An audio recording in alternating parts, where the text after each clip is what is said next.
C'est essentiel. Pourtant, tu parles... Dans les prochains jours, les 400 000 inscrits. On travaille sur des corrélations. Et ça... Que l'Europe des data est une vision encore, mais c'est un logiciel.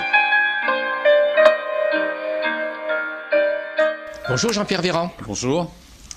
Tu as coordonné avec Bernard Cornu un dossier publié dans la Revue internationale d'éducation de Sèvres, publié par le CIEP, intitulé « Pédagogie et révolution numérique », qui présente 9 contributions venant de pays aussi différents que le Royaume-Uni, l'Argentine, les Pays-Bas, le Nigeria, la Corée du Sud, l'Éthiopie. Mais pourquoi avoir fait cette publication et surtout pourquoi ce choix de pays?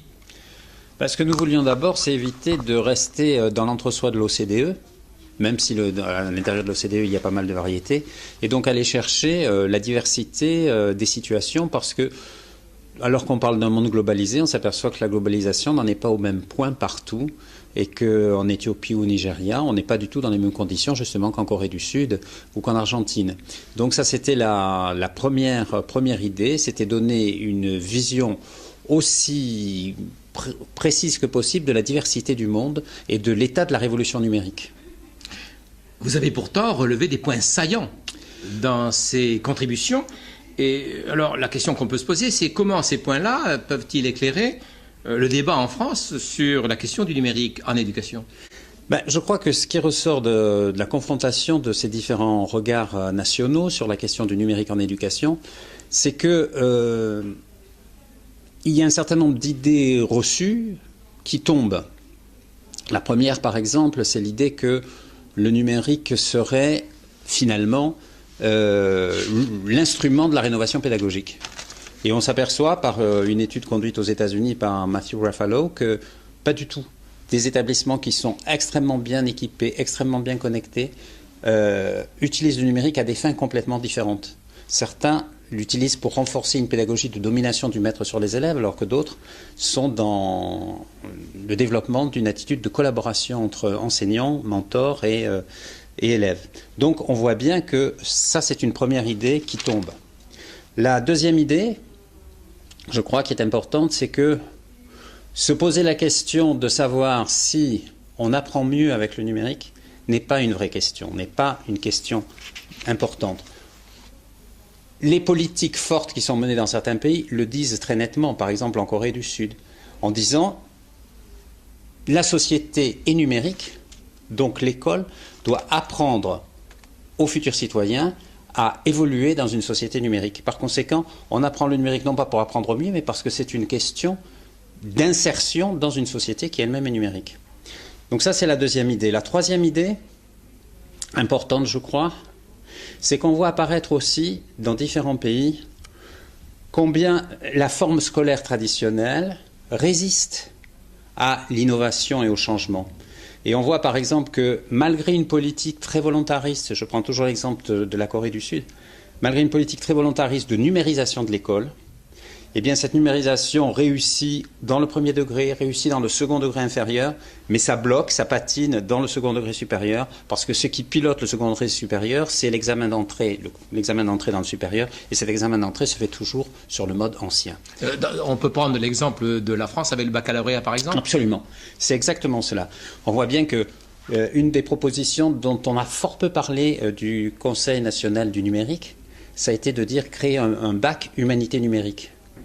Personne ne s'est emparé de la chose.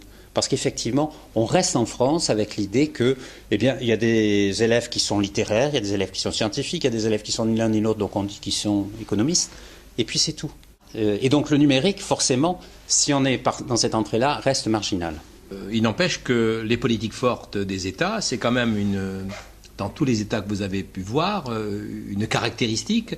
C'est quoi une politique forte? Une politique forte, ça veut dire qu'on sait ce qu'on fait. Et je prendrai l'exemple des Pays-Bas, parce que c'est un pays qui nous est proche, qui appartient à l'Union européenne comme la France. Et ils ont réfléchi à la question, et leur politique forte, ça ne veut pas dire que c'est une politique qui descend d'en haut vers le bas, ce qui serait le modèle du 19e ou du 20e siècle. Ils disent, nous, notre politique, c'est un modèle d'équilibre à 4. Et l'équilibre à 4, c'est évidemment les infrastructures, les réseaux, l'équipement. Mais ça, ce n'est que le 4e pied de la chaise. Les autres pieds, ils commencent par cela, c'est la vision pédagogique de l'établissement. La deuxième, c'est le développement personnel des enseignants. Et les troisièmes, c'est ce qui nous est assez familier à nous Français, ce sont les ressources. Donc on voit bien que les 2 premiers points qu'ils mettent en avant dans leur équilibre à 4, c'est le projet pédagogique de l'établissement et c'est le développement professionnel des enseignants. Parler de développement professionnel des enseignants en France, c'est encore un petit peu neuf. Alors, on va en parler. Oui. Qu'est-ce que c'est que développer la professionnalité des enseignants? Alors, on parle souvent, on réduit souvent en France le développement professionnel à la formation continue, dont on sait qu'elle a été pas mal malmenée ces dernières années. C'est un euphémisme. C'est un euphémisme. Eh bien, le développement professionnel, c'est en fait s'inscrire dans une démarche pour chaque enseignant, dans un parcours qui fait qu'on ne considère pas que l'essentiel est acquis et que ce qu'on va rajouter, ce sont des savoirs nouveaux, quelques compétences qu'on va grappiller ici et là à l'occasion d'un stage de formation continue, mais que ce dont il est question, c'est en effet repenser son métier. Et en effet, un des chefs d'établissement qui a contribué à ce dossier, c'est Eddie Playfair, en Angleterre. Il dit que nous devons passer d'un modèle d'école-usine, sur le modèle industriel, à l'école sans mur. Et qu'est-ce que c'est que l'école sans mur? Eh bien, c'est une école où les maîtres n'ont pas des élèves à leur disposition, enfermés entre les 4 murs d'une classe, mais accompagnent les élèves, qui ne sont plus des élèves, mais des apprenants. Et il ne s'agit pas simplement d'un glissement de mots, d'un changement d'étiquette. Il s'agit vraiment de se dire qu'on veut des apprenants qui sont actifs, qui sont vigilants, qui sont organisés et qui ont l'envie de s'engager et de coopérer. Et donc, du coup, le professeur, il a un rôle d'organisateur, d'accompagnateur. Mathieu Raffalo, aux États-Unis, parle du rôle de mentor. C'est une relation personnalisée aux élèves et qui ne se situe pas dans un maître en majesté qui, en quelque sorte, s'adresse à un public qui va boire ses paroles. Cette attitude-là est tout à fait nouvelle. Alors cette attitude-là, qui commence à se développer et qui est partagée dans des établissements comme l'établissement anglais de Eddie Playfair, c'est une attitude qui remet en question l'histoire à la fois collective et individuelle de chaque enseignant, pour ce qui est de la France en particulier. Alors, si on revient au numérique quand même, permet-il, ce numérique, de mieux apprendre et aux professeurs de mieux enseigner malgré tout? Ce que l'on peut dire, c'est des évidences. Des évidences, si on prend l'exemple des écoles ou des collèges ruraux, on voit bien comment le numérique, en facilitant la mise en relation, en abolissant les distances, permet effectivement de désenclaver en quelque sorte des établissements qui souffrent d'une sorte d'isolement physique. Mais en dehors de cela, la question essentielle, et je crois qu'il faut le répéter cela, la question essentielle n'est pas celle-là. La question essentielle, c'est que si l'école ne s'empare pas du numérique et de ce que cela représente en termes de compétences nouvelles à acquérir dans le cadre de la formation des futurs citoyens, eh bien, elle passe à côté de sa mission. Donc la question n'est pas de se dire on va prendre du numérique parce qu'on apprend mieux ou parce qu'on enseigne mieux. On s'inscrit dans la réalité sociale qui est celle d'une société numérique parce que les élèves que nous formons sont destinés à vivre au sein de cette société. Mais alors le rôle de l'école est profondément changé? Le rôle de l'école est effectivement profondément changé. On est aujourd'hui dans une journée de réflexion autour des espaces et des temps et on voit bien comment notre système extrêmement cloisonné, à la fois temporellement et spatialement, est devenu maintenant d'une porosité importante. Et il faut vivre avec cette porosité. Il ne s'agit pas de la déplorer, il ne s'agit pas d'essayer de restaurer l'école des anciens francs. Il s'agit d'être dans l'école du XXIe siècle, qui est donc profondément transformée. Ce matin, Bruno de Vauchel disait « l'école est morte Oui. ». Et l'école, en tout cas, en tant que système, architecture de l'information et de la connaissance telle qu'elle est construite, effectivement, on peut dire qu'elle est morte. Ce qui ne veut pas dire qu'on n'a pas besoin d'une institution qui, aujourd'hui, soit, pour reprendre ce que disait Bruno de Vauchel, la maison des savoirs pour tous et tout au long de la vie. Ça pose aussi la question, au-delà des enseignants, de la formation, de l'action des cadres de l'éducation nationale. Oui, alors là-dessus, je crois que nous sommes confrontés, alors si on en vient à la situation française, plus précisément, on voit bien comment, jusqu'à présent, les tentatives de transformation, il ne suffit pas qu'elles soient officialisées dans des textes réglementaires, comme un décret primo-ministériel qui décrète le socle commun de connaissances et de compétences en 2006. Il ne suffit pas donc d'un décret signé du Premier ministre pour que les choses changent.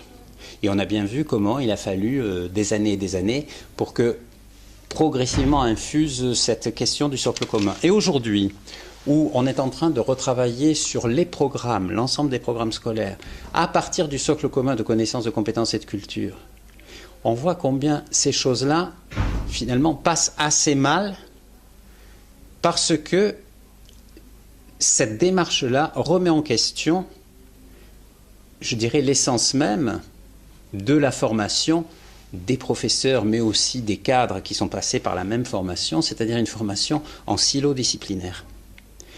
Et donc, penser aujourd'hui la formation autrement et penser l'encadrement autrement, c'est sortir de cette logique des disciplines et des programmes.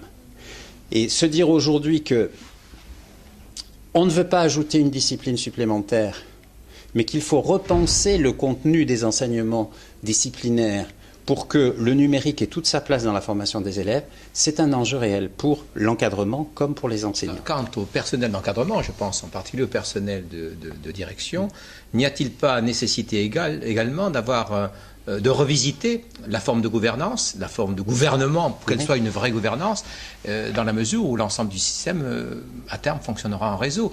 Modifier la gouvernance dans un EPLE, modifier la gouvernance dans un rectorat, c'est aussi peut-être prendre appui sur la modification d'une forme de gouvernance dans la relation enseignant-enseigné. Absolument. Je crois que c'est très lié. L'évolution sociale, l'évolution culturelle, impulsée aussi par le numérique, remet en question les modes de gouvernement anciens. Et par conséquent, on voit, pour prendre toujours l'exemple français, on voit comment, au bout de 20 ans de démocratie lycéenne, la ministre chargée de la réussite éducative dit « on va lancer l'acte 2 de la vie lycéenne ». Pourquoi un acte 2 ? Parce qu'il n'y a pas eu d'acte 1. C'est-à-dire que les choses existent sur le papier, les choses existent dans les textes, mais on ne le fait pas. Lorsque l'inspection générale fait le suivi de la mise en œuvre de la réforme du lycée, elle note d'une simple phrase que les conseils de vie lycéenne qui devaient être consultés sur la mise en place de l'accompagnement personnalisé ne l'ont jamais été. C'est aussi simple que cela. Mais c'est dire que nous sommes, alors que nous avons les instances de gouvernance, elles sont là. Nous continuons à gouverner selon le modèle hérité de l'université impériale. Ce n'est plus d'actualité, ce n'est plus possible. Et donc, en effet, tenir compte de ce que disent les élèves, de ce que souhaitent les élèves dans la classe, dans l'établissement, tenir compte aussi de ce que nous disent les parents et de ce qu'ils souhaitent, c'est aujourd'hui une nécessité pour conduire dans l'établissement une politique d'établissement qui soit rassembleuse et qui crée autour de ce qui se fait dans l'établissement cette sorte de consensus qui va faire que les élèves vont aussi se sentir portés par une dynamique et la dynamique à la fois des parents, des professeurs et de la direction de leur lycée. Merci beaucoup Jean-Pierre Véran. Merci à vous.